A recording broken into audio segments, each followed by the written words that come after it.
Greetings and welcome, people.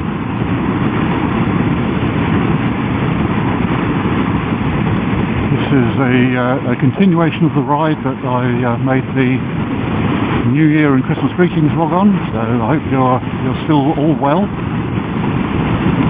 And what I'm going to do in this very short vlog, I hope, and you probably hope as well, is to return to a subject that again continues to be quite high profile in the motorcycling and the automotive news, and that of course is electric vehicles. Now, in a vlog I made quite some time ago when I was discussing about whether electric vehicles, whether they be bikes or cars, were the future, and was that future here, I did mention that one possible pitfall of all of this electric vehicle stuff is that certainly here in the UK at the moment, and I think in some areas of the US,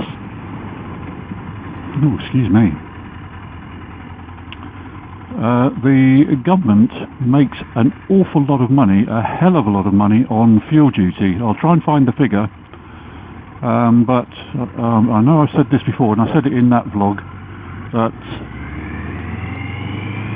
the price we pay per litre or gallon or whatever, approximately 70% of that is tax and duty. We pay fuel duty and we pay VAT, or value added tax, which I think is the approximate equivalent of the American purchase tax. So 70% of what we spend on fuel goes to the government exchequer, or treasury if you like, as duty.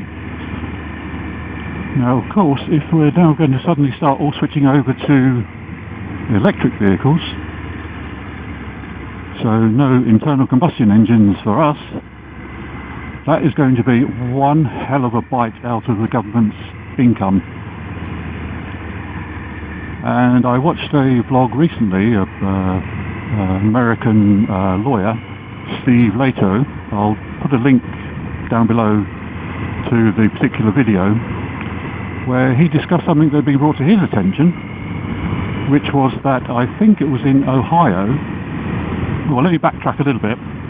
Apparently, I don't know the full technicalities, ins and outs of how things are done in America, but apparently you have to re-register your vehicles every year, and I think it costs you something like $30 to $50 or something for each registration, but a percentage of your fuel costs are taken by the government as a duty to go towards things like road maintenance and stuff like that, which apparently is what our fuel duty and that is supposed to be, but that doesn't happen. But anyway, that's a subject for another rant.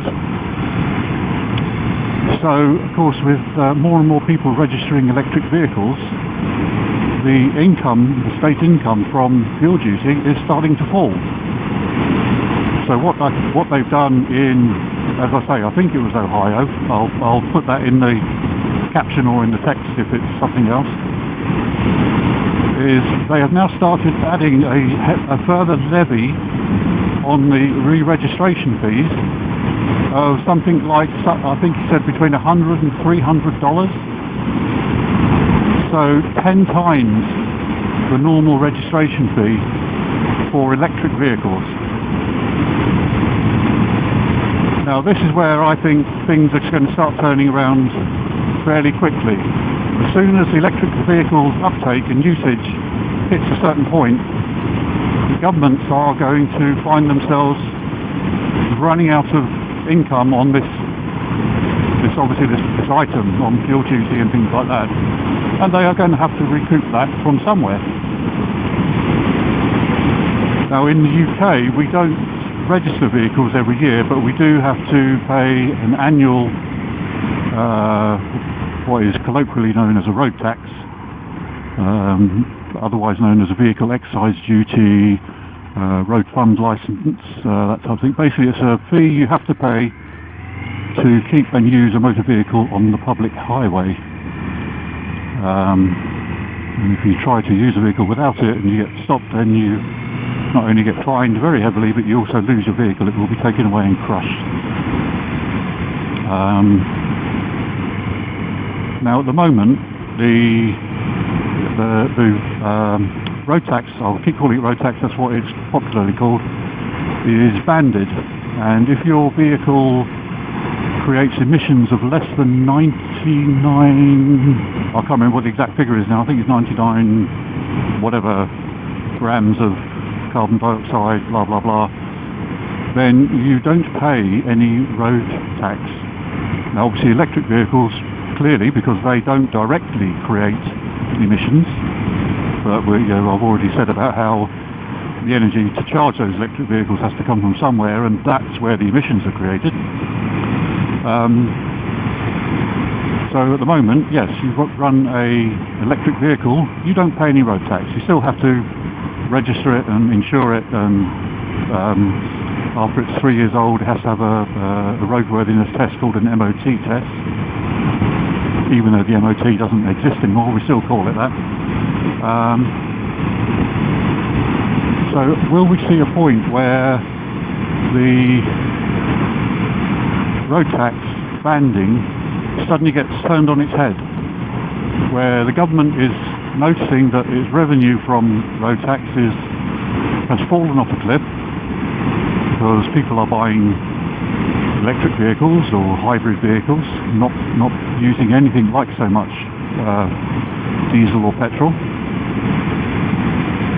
and so they're going to hike the cost on zero emission vehicles.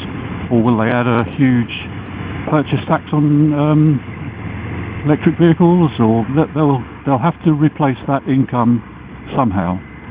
Because one thing that the governments of either colour, we've got left and right wing governments in this country, they seem to alternate from time to time.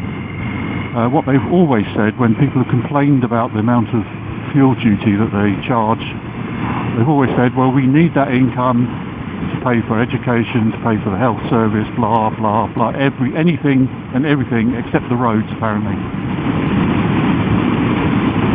So if that income starts falling off, they're going to need to replace it pretty sharp quick. And I think basically electric vehicles will just spawn other avenues of taxation and duty. Whether we have to have special taxes levied on charging points, if you charge at home, whether you have to have a separate charging circuit which you pay for electricity at a different rate, I don't know. But it looks like the clawback has already started in Ohio, and as happens with most of these things, once it starts in one place and the powers that be realise that people can't do anything about it, then it spreads fairly quickly.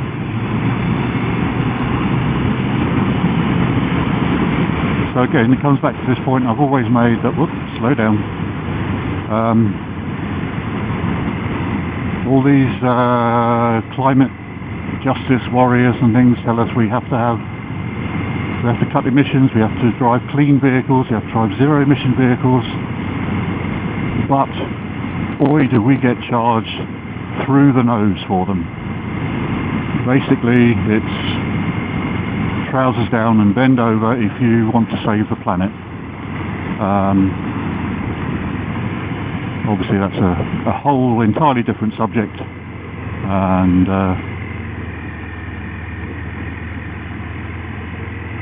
one that has possibly been covered time and time again by other people.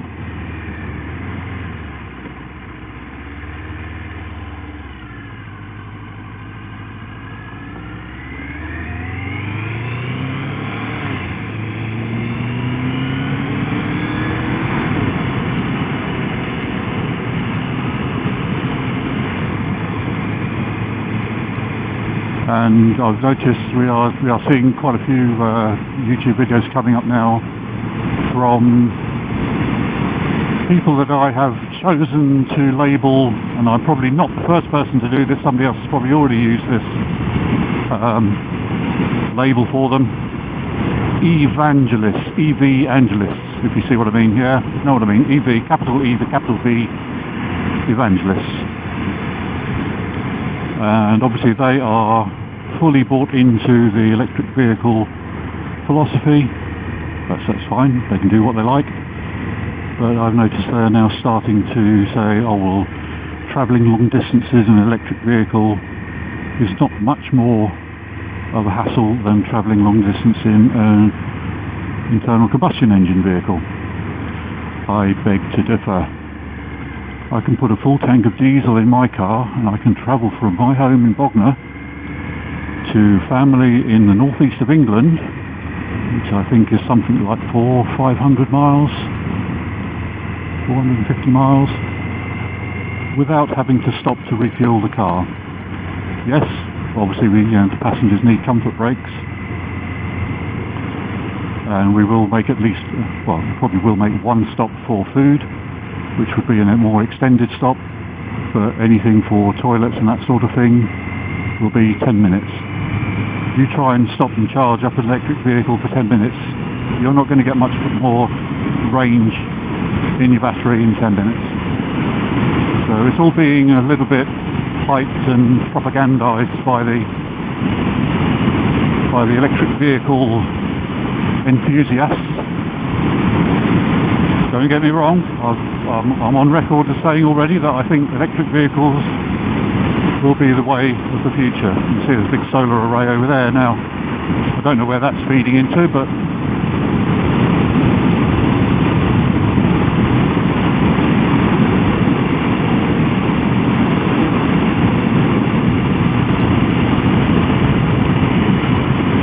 I would like everybody to keep a level head about it. Stop getting carried away. Stop over-egging the pudding. Stop claiming it can do more than it actually can. I'm sure it'll get there. Whether it'll be battery technology or hydrogen fuel cell or whatever, we will end up with zero emissions vehicles that will be able to make long journeys as conveniently and quickly as current internal combustion engines.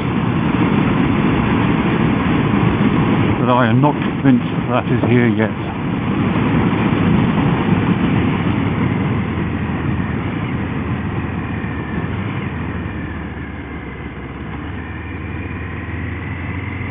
Still bits of wet road around here.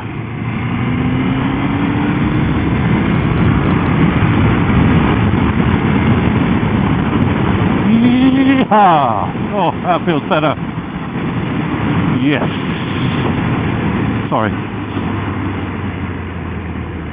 Sudden rush of blood to the head is always accompanied by a sudden rush of fuel to the engine. Don't know why. It's just one of those things.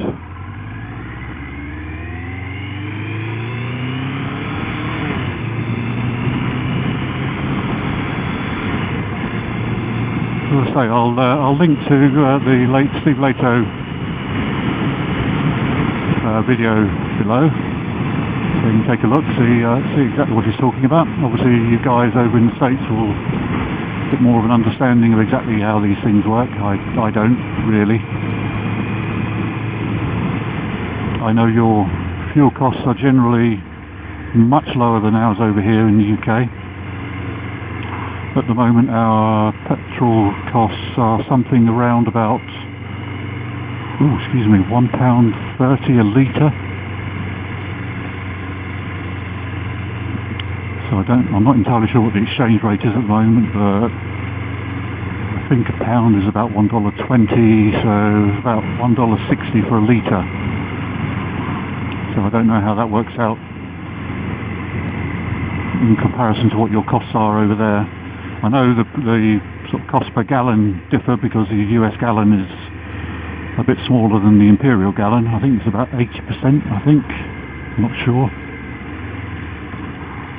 So price per gallon over here doesn't necessarily equate to price per gallon over there. Well, it doesn't. It's not a case of not necessarily. It doesn't equate.